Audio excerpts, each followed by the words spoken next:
Assalamualaikum warahmatullahi wabarakatuh. Ibrahim bersama Anda dalam program Wawancara Tegur dan Sapa.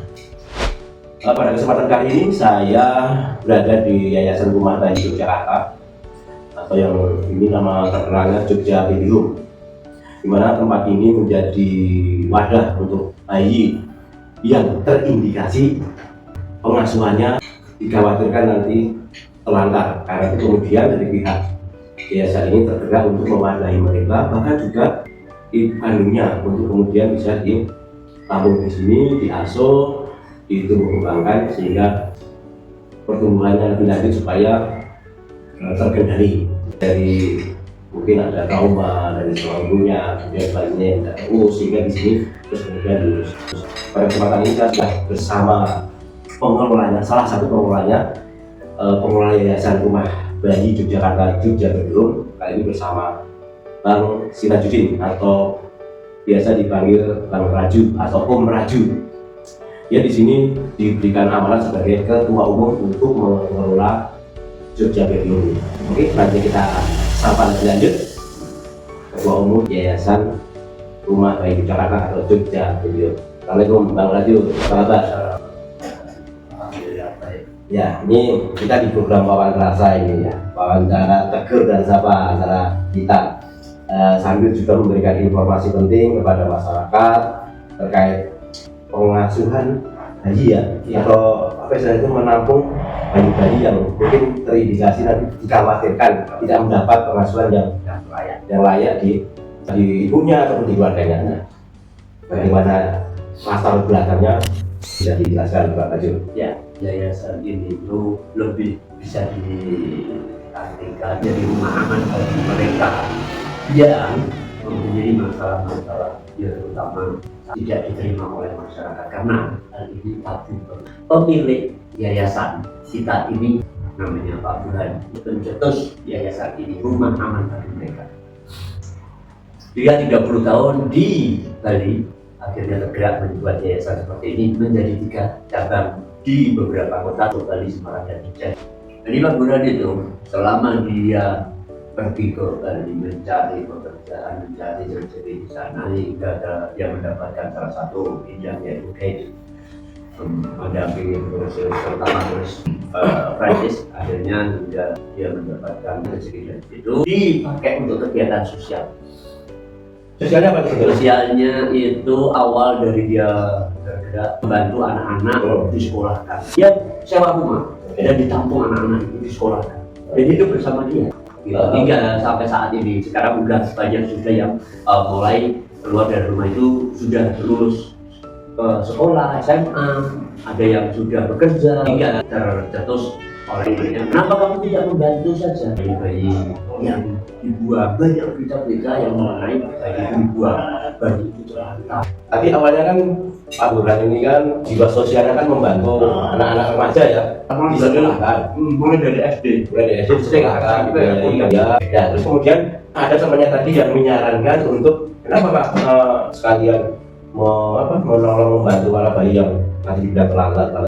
Nah, kemudian disarankan seperti itu, respon Burhan untuk tergerak mencari informasi terutama teman kita yang ada di Semarang sudah membuka yayasan. Jadi kemudian dikenalkan oleh salah satu teman kita untuk bisa bekerja sama membantu yayasan itu untuk menampung bayi-bayi yang tidak bisa diterima lagi oleh yayasan tersebut. Pak Burhan mengambil pada waktu saat itu tuh ada kita bantu salah satu anak pertama yaitu namanya Safira, kita ambil dari sana kita bawa dari. Sebelumnya anak-anak yang dibantu oleh Pak Burhan itu disekolahkan itu ditampung di tempat tinggal Pak Burhan. Terus kemudian terjatuh itu tadi untuk pengasuhan bayi, menerima bayi yang dikhawatirkan terlantar digabung juga dengan anak-anak itu tadi untuk merawat si bayi itu tadi. Terus kemudian berkembang dan akhirnya membuat legalitas itu menjadi resmi kan, menjadi yayasan. Akhirnya ya kita mengambil dari salah satu yayasan tersebut itu beberapa bayi lumayan ada kalau sekitaran 8 tahun bayi dari yayasan tersebut itu. Hingga akhirnya kita buat media akhirnya viral lah. Kemudian dari awal itu tadi berkembang, menampung bayi-bayi yang dikeluarkan Kelantan, mengembangkan satu lagi di Semarang. Ya. Semarang, selanjutnya kemudian pendidikan di Yogyakarta.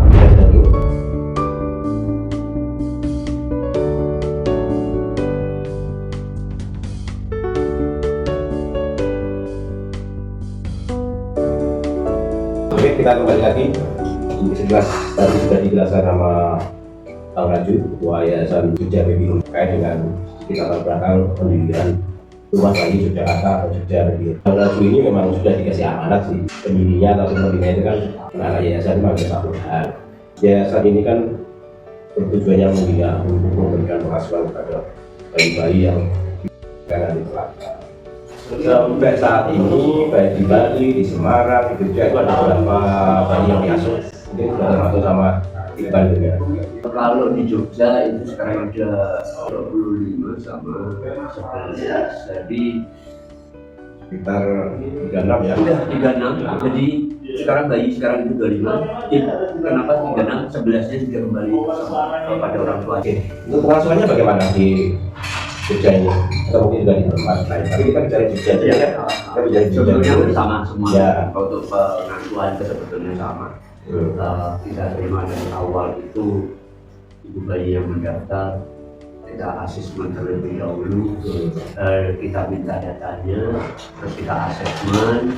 Setelah itu dari tim asesmen melaporkan kepada saya perihal dia kenapa mendaftar, terus karena permasalahan itu kita memang bisa menerima, ya saya ACC, artinya ditentukan kapan mereka bisa datang ke yayasan.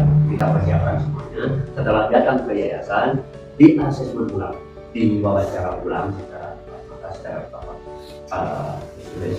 Akhirnya nanti diserahkan kepada tim medis kami, dicek semuanya kesehatan bayi, kesehatan baru, diserahkan pada kepengasuhan. Apa memang persyaratannya yang bisa diterima di sini? Jadi kan kasus seperti itu tidak semuanya bisa kita terima. Apa itu alasannya? Ya, apa nggak diterima? Ada yang diterima? Ya, kalau yang kita terima itu adalah sahabatnya kan di luar perusahaan dan mereka belum memberanikan diri untuk menyampaikan kepada orang tua.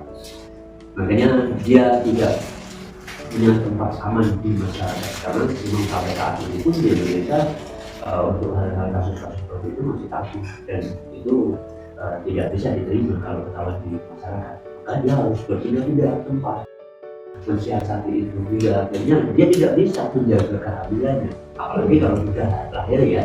Dia tidak bisa mencari tempat yang aman untuk pertanyaan-pertanyaan dari masyarakat. Tempat ini bisa anaknya belum, bapaknya mana? Itu yang terjadi saat ini.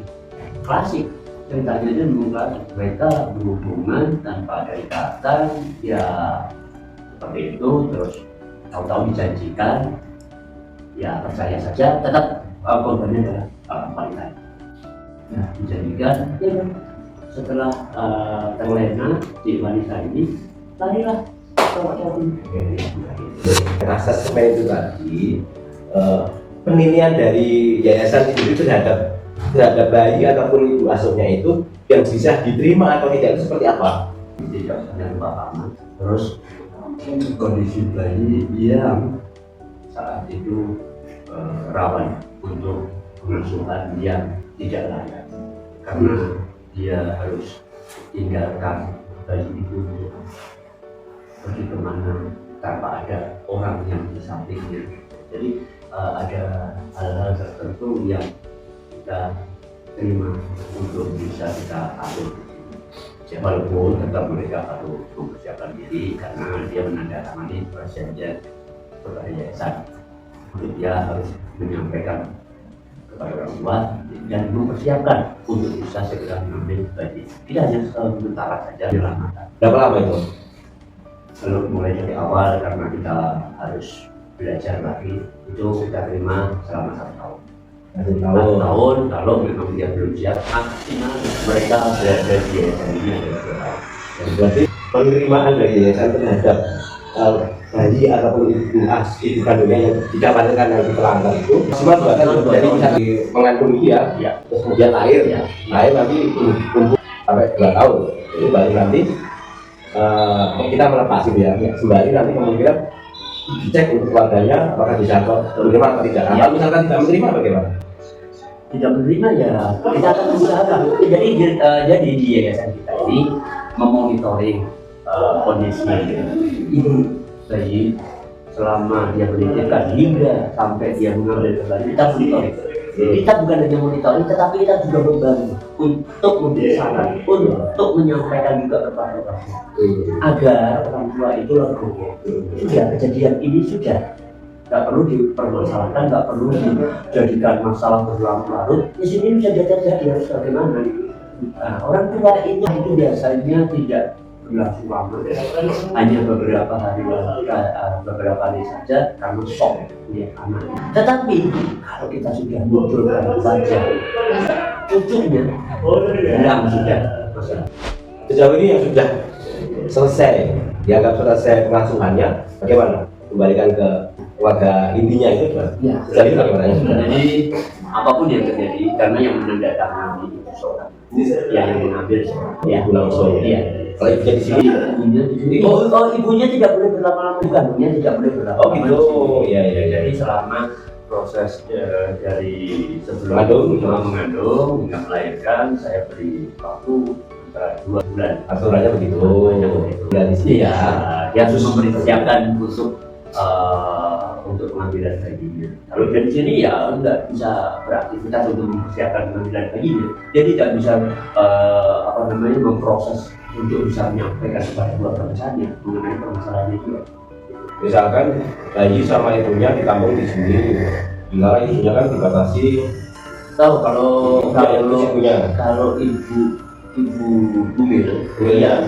Bumil yang sudah melahirkan di sini, kita beri waktu 2 bulan. Kalau yang sudah lahir, itu hanya menyerahkan bayi saja. Baik, yang sudah melahirkan itu menyerahkan bayi saja, pengasuhannya dipercayakan via yayasan. Yayasan juga memperbolehkan ibu kandungnya itu untuk menengok. Justru malah itu sangat dianjurkan untuk memberikan rasa kedekatan antara ibu kandung dan anaknya. Kalau yayasan itu selalu akan memonitoring dan berkomunikasi kepada ibu kandungnya itu dalam 1 minggu, itu 1 atau 2 minggu itu kita selalu menghubungi orang tua mereka masing-masing.